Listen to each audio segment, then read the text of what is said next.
8वां अध्याय अक्षर ब्रह्मयोग।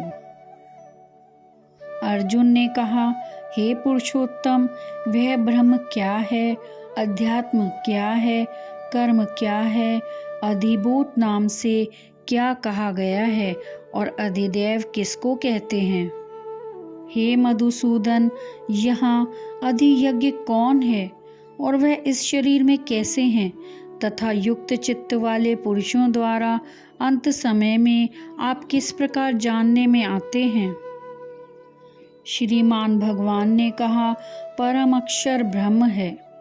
अपना स्वरूप अर्थात जीवात्मा अध्यात्म नाम से कहा जाता है तथा भूतों के भाव को उत्पन्न करने वाला जो त्याग है वह कर्म नाम से कहा गया है।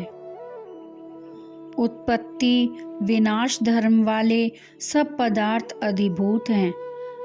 हिरण्यमय पुरुष अधिदेव हैं और हे देहधारियों में श्रेष्ठ अर्जुन, इस शरीर में मैं वासुदेव ही अंतर्यामी रूप से अधियज्ञ हूँ।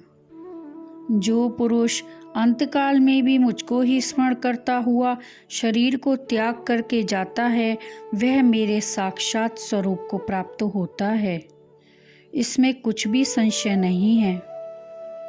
हे कुंती पुत्र अर्जुन, यह मनुष्य अंतकाल में जिस जिस भी भाव को स्मरण करता हुआ शरीर का त्याग करता है उसको ही प्राप्त होता है, क्योंकि वह सदा उसी भाव से भावित रहा है।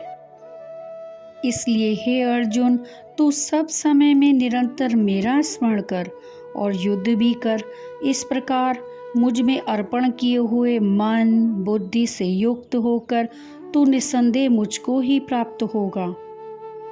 हे पार्थ, यह नियम है कि परमेश्वर के ध्यान के अभ्यास रूप योग से युक्त दूसरी ओर ना जाने वाले चित्त से निरंतर चिंतन करता हुआ मनुष्य परम प्रकाश रूप दिव्य पुरुष को अर्थात परमेश्वर को ही प्राप्त होता है। जो पुरुष सर्वज्ञ अनादि सबके नियंता सूक्ष्म से भी अति सूक्ष्म सबके धारण पोषण करने वाले अचिंत्य स्वरूप सूर्य के सदृश नित्य चेतन प्रकाश रूप और अविद्या से अति परे शुद्ध सच्चिदानंद घन परमेश्वर का स्मरण करता है, वह भक्ति युक्त पुरुष अंतकाल में भी योग बल से भ्रकुटी के मध्य में प्राण को अच्छी प्रकार स्थापित करके फिर निश्चल बन से स्मरण करता हुआ उस दिव्य रूप परम पुरुष परमात्मा को ही प्राप्त होता है। वेद के जानने वाले विद्वान जिस सच्चिदानंद घन स्वरूप परम पद को अविनाशी कहते हैं, आसक्ति रहित सन्यासी महात्मा जन जिसमें प्रवेश करते हैं और जिस परम पद को चाहने वाले ब्रह्मचारी लोग ब्रह्मचर्य का आचरण करते हैं, उस परम पद को मैं तेरे लिए संक्षेप में कहूँगा। सब इंद्रियों के द्वारों को रोककर तथा मन को हृदय में स्थिर करके फिर उस जीते हुए मन के द्वारा प्राण को मस्तक में स्थापित करके परमात्म संबंधी योग धारणा में स्थित होकर जो पुरुष ओम इस एक अक्षर रूप ब्रह्म को उच्चारण करता हुआ और उसके अर्थ स्वरूप मुझ निर्गुण ब्रह्म का चिंतन करता हुआ शरीर को त्याग कर जाता है, वह पुरुष परम गति को प्राप्त होता है। हे अर्जुन, जो पुरुष मुझ में अनन्य चित्त होकर सदा ही निरंतर मुझ पुरुषोत्तम को स्मरण करता है, उस नित्य निरंतर मुझ में युक्त हुए योगी के लिए मैं सुलभ हूँ, अर्थात उसे सहज ही प्राप्त हो जाता हूँ। परम सिद्धि को प्राप्त महात्मा जन मुझको प्राप्त होकर दुखों के घर तथा क्षणभंगुर पुनर्जन्म को नहीं प्राप्त होते।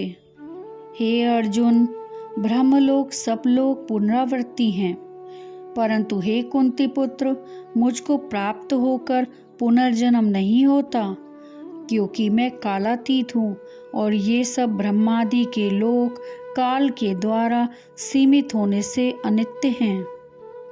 ब्रह्मा का जो एक दिन है उसको 1000 चतुर्युगी तक की अवधि वाला और रात्रि को भी 1000 चतुर्युगी तक की अवधि वाला जो पुरुष तत्व से जानते हैं वे योगी जन काल के तत्व को जानने वाले हैं।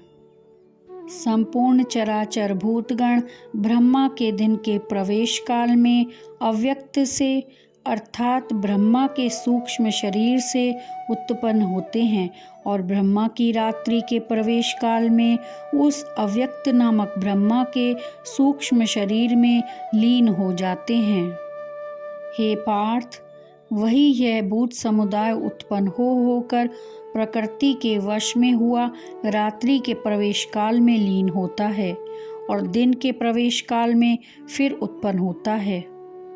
उस अव्यक्त से भी अति परे दूसरा अर्थात विलक्षण जो सनातन अव्यक्त भाव है वह परम दिव्य पुरुष सब भूतों के नष्ट होने पर भी नष्ट नहीं होता। जो अव्यक्त अक्षर इस नाम से कहा गया है उसी अक्षर नामक अव्यक्त भाव को परम गति कहते हैं तथा जिस सनातन अव्यक्त भाव को प्राप्त होकर मनुष्य वापस नहीं आते वह मेरा परम धाम है। हे पार्थ, जिस परमात्मा के अंतर्गत सर्वभूत हैं और जिस सच्चिदानंद घन परमात्मा से यह समस्त जग परिपूर्ण है वह सनातन अव्यक्त परम पुरुष तो अनन्य भक्ति से ही प्राप्त होने योग्य है। हे अर्जुन, जिस काल में शरीर त्याग कर गए हुए योगी जन तो वापस न लौटने वाली गति को और जिस काल में गए हुए वापस लौटने वाली गति को ही प्राप्त होते हैं उस काल को अर्थात दोनों मार्गों को कहूँगा। जिस मार्ग में ज्योतिर्मय अग्नि अभिमानी देवता है, दिन का अभिमानी देवता है, शुक्ल पक्ष का अभिमानी देवता है और उत्तरायण के 6 महीनों का अभिमानी देवता है, उस मार्ग में मर कर गए हुए ब्रह्मवेत्ता योगी जन उपयुक्त देवताओं द्वारा क्रम से ले जाए जाकर ब्रह्म को प्राप्त होते हैं। जिस मार्ग में धूमाभिमानी देवता है, रात्रि अभिमानी देवता है तथा कृष्ण पक्ष का अभिमानी देवता है और दक्षिणायन के 6 महीनों का अभिमानी देवता है, उस मार्ग में मर कर गया हुआ सकाम कर्म करने वाला योगी उपयुक्त देवताओं द्वारा क्रम से ले जाया हुआ चंद्रमा की ज्योति को प्राप्त होकर स्वर्ग में अपने शुभ कर्मों का फल भोग कर वापस आता है। क्योंकि जगत के ये 2 प्रकार के शुक्ल और कृष्ण अर्थात देवयान और पितरयान मार्ग सनातन माने गए हैं। इनमें एक के द्वारा गया हुआ जिससे वापस नहीं लौटना पड़ता उस परम गति को प्राप्त होता है और दूसरे के द्वारा गया हुआ फिर वापस आता है अर्थात जन्म मृत्यु को प्राप्त होता है।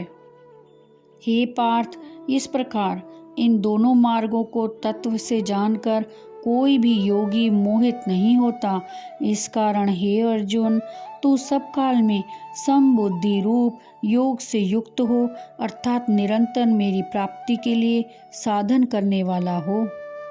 योगी पुरुष इस रहस्य को तत्व से जानकर वेदों के पढ़ने में तथा यज्ञ तप और दान आदि के करने में जो पुण्य फल कहा है उन सबको निस्संदेह उल्लंघन कर जाता है और सनातन परम पद को प्राप्त होता है।